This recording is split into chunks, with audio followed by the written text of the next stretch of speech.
Shop पे बहुत हमने कोशिश की उसको बुझाने की, हमसे नहीं हुआ। औरतों की चिल्लाने की आवाजें आई कि जैसे कोई जल रहा हो। ग्राउंड फ्लोर जहाँ आग लगी वहाँ कोई डेड बॉडी नहीं है। 550 लाशें पड़ी हुई थी। फिर मैंने के इलेक्ट्रिक को कॉल की। अंदर से ना कोई टॉर्च से मार मार के बुला रहा है। अस्सलाम वालेकुम, मैं हमारे लिए आप देख रहे हैं मेरा चैनल। गुल प्लाजा में आग लगाने वाले तमाम अफराद इस वक्त गायब हो चुके हैं। बुर्का पोश खातून यानी कि वो जो बुर्का पहनी हुई औरत थी, बिजली बंद करने वाला, दरवाजे बंद करने वाले, पार्किंग का दरवाज़ा बंद करने वाला, चौकीदार, सब कहाँ गायब हो चुके हैं, किसी को कुछ भी नहीं पता। गुल प्लाजा की भी वही हालत है जो बल्दिया टाउन फैक्ट्री की हालत थी। क्या दोनों में एक ही केमिकल इस्तेमाल किया गया? ये बड़ा इंपॉर्टेंट सवाल है जो लोग पूछ रहे हैं। फोरेंसिक रिपोर्ट में कुछ धमाका खेज इंकशाफात भी सामने आए हैं। एक दुकान में लगी आग को पूरे प्लाजा में किस तरह से फैलाया गया। एक छोटी सी दुकान में आग लगती है, वो भी बच्चों पे डाल दी गई कि बच्चों की वजह से ये आग लगती है, लेकिन ये पूरे के पूरे प्लाजा को सिर्फ और सिर्फ 7 से 8 मिनट में जला के राख किस तरह से कर देती है। तनवीर पास्ता का सबसे बड़ा झूठ बेनकाब। वो झूठ क्या है, आज की वीडियो में इस पर बात करते हैं, बल्कि पोस्टमार्टम करने की कोशिश करते हैं। ये सब आपके सवालात हैं, ये सब ऐनी शाहिदीन जो हमें बता रहे हैं, वहाँ से जो कोट कर रहे हैं, जो कहते हैं हमारा ये दादसी करने वाला कोई नहीं, जो हमारी कहानी सुनाते हैं कि सुनने वाला कोई नहीं, हम किसको अपने दिल की कहानी सुनाएं, कोई हमारे बारे में बात नहीं कर रहा, ना किसी को हमारे से लेना देना है। बड़ी इंपॉर्टेंट वीडियो होने जा रही है। रिक्वेस्ट है चैनल को सब्सक्राइब करें, हमें इसकी बेहद ज़रूरत है और वीडियो को आखिर तक मुलायजा ज़रूर फरमाइएगा। ग्राउंड फ्लोर जहाँ आग लगी वहाँ कोई डेड बॉडी नहीं है। गुल प्लाजा की आग ये एक ऐसी आग है जिसे बुझाने में तकरीबन पूरा हफ्ता लग जाता है। अब आप देखेंगे जब आग ही एक हफ्ते बाद बुझाई गई है मुकम्मल तौर पे, तो अंदर जो लोग हैं उनका क्या हाल होगा। तस्लों में बाकियात उठाई जा रही हैं, लाशें मिलना तो बड़ी दूर की बात है। बाकियात, किसी का हाथ की हड्डी, किसी के जबड़ा, किसी का कुछ, आप इमेजिन करें, कोई तसव्वुर भी नहीं कर सकता कि आपकी फैमिली से लोग शॉपिंग करने जा रहे हैं, आपके घर वाले काम करने जा रहे हैं और उनका क्या हशर नशर हो जाता है। फिर मैं ये बात पे रोशनी डालूंगी कि पाकिस्तान में रेस्क्यू करने का मतलब ये है कि बाकियात इकट्ठे करके लेकर आना, जो है रेस्क्यू होता है। अब क्या कहूँ मैं इस पर। अच्छा जी, तो मुकम्मल तौर पे एक हफ्ता लग गया आग बुझाने में, उसके बाद उसे सील कर दिया गया है और खामोशी से मलबा जो है मुंतकिल किया जा रहा है। अब 2026 में भी गुल प्लाजा का फोरेंसिक करवाने के बजाय आवाम को पैसों का लॉलीपॉप दिया जा रहा है, दुकानों का लॉलीपॉप दिया जा रहा है।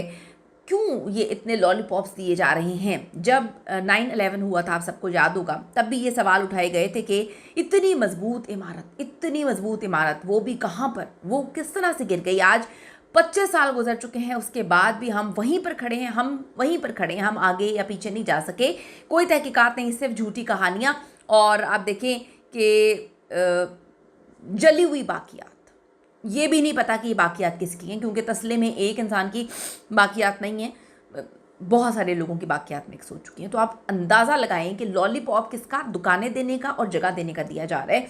जो लोग इसमें शहीद हो गए हैं उनकी तो बात ही नहीं की जा रही। यही वजह है कि अपने प्यारों को ढूंढने वाले खुलकर अब सामने आ गए। क्या करें वो, क्या करें, उनकी कितनी, वो बेचारे क्या कर सकते हैं। रो लिया उन्होंने, तकलीफ़ में अजियत का शिकार हो गए, वहाँ पे लोगों की मिन्नतें कर ली, वहाँ पे लोगों के हाथ जोड़ लिए कि खुदा के लिए कुछ तो बताएं, हम क्या करें। जो आलिया ताहिर है, इनका कहना है कि ऐसा लग रहा है कि जिन्होंने बल्दिया टाउन में फैक्ट्री जलाई उन्होंने ही गुल प्लाजा में भी कार्रवाई की है, या फिर भत्ताखोर जिन्हें भत्ता नहीं मिला वो इसमें मुलव्वस है। बहरहाल ये तो तय है कि आग लगी नहीं, लगाई गई है। कायनात ने इंकशाफ किया कि बंदा कमरे में 6 महीने से 1 साल पहले जो है ये प्लानिंग हुई है। वो कहते हैं बंद कमरे में, वो कहती हैं कि जी 6 महीने से 1 साल पहले ये प्लानिंग हुई है, गुल प्लाजा में आग कैसे लगाई जाए। 6 महीने पहले बिजली का मीटर जो है इसमें भी आग लगाई गई, ताकि लोगों के जहन में ये बात डाली जा सके, लोगों का जहन बन जाए कि मामूली आग है, बुझ जाएगी। ये कायनात हैं जो, जिनके डेफिनेटली प्यारे गए होंगे, जिनके प्यारे काम करते होंगे, जो इस बात को, अंदर की बात को बहुत अच्छे से जानते हैं, वो ये क्लेम कर रही हैं कि बंद कमरे में 6 महीने से 1 साल पहले ये प्लानिंग की गई है कि गुल प्लाजा में आग कैसे लगाई जाए। और सबसे बड़ा झूठ जो सामने आया है वो है कि आग लगी कैसे। ठीक है, फरजाना शाह का कहना है, उन्होंने लिखा है कि वाकई सबको बेवकूफ़ बना रहे हैं। इतना तो सोचें कि जब बच्चों को इन प्लाजा में शॉपिंग के लिए लेकर जाया जाता है तो उनका फोकस चीज़ें होती हैं, खिलौने होते हैं, ना कि ऐसी जगहों पर माचिस से खेलना शुरू कर देते हैं। दूसरी काबिल गौर बात यह है, वो कहती हैं कि बच्चे माचिस से खेल रहे थे तो किसी ने उनको रोका नहीं, ना बच्चों के जो है साथ कोई था, ना दूसरे ख़रीदारों ने, ना दुकान पर काम करने वाले अमले ने। और जब आग लग गई तो तनवीर पास्ता, बड़ा इंपॉर्टेंट कैरेक्टर है ये, इनके मुताबिक उन्होंने अपने स्टाफ के साथ मिलकर आग बुझाने की कोशिश भी की।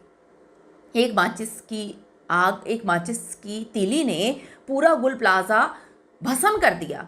गुल प्लाजा के अंदर सारे लोग जल के राख का ढेर बना दिए, उनकी बाकियात तक नहीं मिली। एक माचिस ने, मतलब ऐसा क्या था गुल प्लाजा के अंदर जो ज़रा सी आग एक दुकान में लगी और उसने पूरे गुल प्लाजा को खा लिया। बड़ी इंपॉर्टेंट बात है, बहुत इंपॉर्टेंट बात है, ये तो समझने वाला तरह है। आग लगी तो जो तनवीर पास्ता है वो कहते हैं जी मैं अपने स्टाफ के साथ मिलकर मैंने आग बुझाने की कोशिश की और जब आग ना बुझी तो गुल प्लाजा की जो बिजली है वो बंद करवा दी गई। हम लोग नीचे से बेसमेंट में मेरा ऑफिस था, भागा, हम लोग रेस्क्यू की चीज़ें लेके फायर सिलेंडर फायर बोल लेके हम वहाँ पे गए। शॉप पे बहुत हमने कोशिश की उसको बुझाने की, हमसे नहीं हुआ। फिर मैंने के इलेक्ट्रिक को कॉल की। बड़ी अजीब सी बात है कि गुल प्लाजा की बिजली तो बंद कराना याद रहा, लेकिन दरवाजे खुलवाना ये किसका काम था? आपका, मेरा? और वो जो ऊपर पार्किंग थी उसका दरवाज़ा, अच्छा ठीक है, बहुत सारे, चलें इस पर बात कर लेते हैं। बहुत सारे लोग हैं, बहुत सारे लोग, अब मैं क्या कहूँ, मुझे अपनी ज़ुबान बड़ी साफ़ सुथरी रख कर बात करनी पड़ती है कि बहुत सारे लोग आकर कहानियाँ सुना रहे हैं, दरवाजे कराची में, मॉल्स में, पाकिस्तान में 10 बजे बंद हो जाते हैं। ठीक है, दरवाजे बंद हो गए, समझ आया। वो पार्किंग जो ऊपर का, जैसे ऊपर पार्किंग हुई हुई थी उसका दरवाज़ा भी बंद हो गया, तो वो फिर ऊपर से बाइक्स, वो क्या बाहर से सीढ़ियाँ लगा के ऊपर चढ़ते थे 10 बजे के बाद, जिनकी बाइक्स वगैरह ऊपर पार्क हुई हुई थी, गाड़ियाँ पार्क हुई हुई थी, कि वो बाहर से सीढ़ी लगा के ऊपर चढ़ते थे और फिर ऊपर से ही सुपरमैन की तरह जो है छलांग मार के नीचे आते थे। मतलब कॉमन सेंस की बात है कि जो कॉमन नहीं है मोस्टली लोगों में, कि वो पार्किंग जो है ऊपर का दरवाज़ा क्यों बंद कर दिया। क्या तनवीर पास्ता साहब ने कहा कि दरवाजे खुले हुए थे, वो तो खैर नहीं थे। जो लोग वीडियोस बना रहे थे, जो वीडियोस अंदर से आई हैं, वो तो साबित कर चुकी है कि कोई दरवाज़ा नहीं खुला हुआ था। दरवाज़ा खुलवाया क्यों नहीं गया, सारे दरवाजे बंद क्यों करवाए गए? बिजली बंद करवाना इन सबको याद रही। आज तक वो गार्ड्स, वो चौकीदार क्यों सामने नहीं आए जिन्होंने ये सारे के सारे मामलात किए हैं? गुल प्लाजा में आग लगने से 10 मिनट पहले बिजली भाई क्यों बंद की गई थी? तकरीबन तमाम दरवाज़ों पर इकट्ठे आग कैसे लग गई? ताले कैसे लग गए? अक्सर दरवाज़ों पर ताले एकदम से किसने लगाए? बड़ा सवाल यह है कि आग गेट नंबर 1 से गेट नंबर 7 तक इतनी जल्दी स्पीडों में कैसे पहुंची? यानी कि मतलब आप देखें कि ये फिल्मी आग भी इतनी जल्दी नहीं पहुंच सकती जितनी जल्दी आग इन्होंने एक गेट से 7वें गेट तक पहुंचा दी है।